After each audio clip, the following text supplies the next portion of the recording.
Welcome to Kenton's videos. Enjoy the video. You begin by positioning the metal ruler where measurement must start.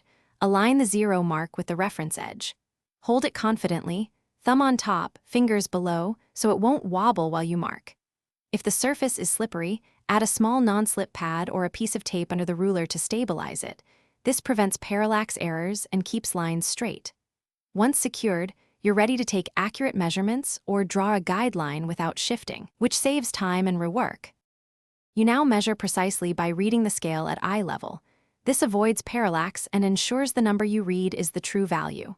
Hold the pencil or scribe perpendicular to the ruler, then make a small, confident mark at the exact tick. Avoid dragging the point. For long measurements, clamp the ruler or butt a second straight edge to it so it behaves like a continuous guide. Doing this keeps cuts and scores straight and consistent. It also reduces the chance of mistakes. You finish by using the metal ruler as a cutting guide.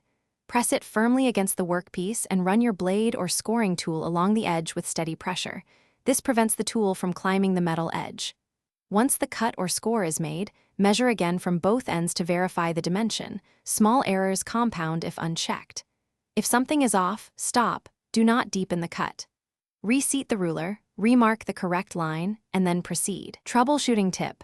If the ruler slips, add tape or a clamp to restore. Thanks for watching. Consider subscribing if we helped you.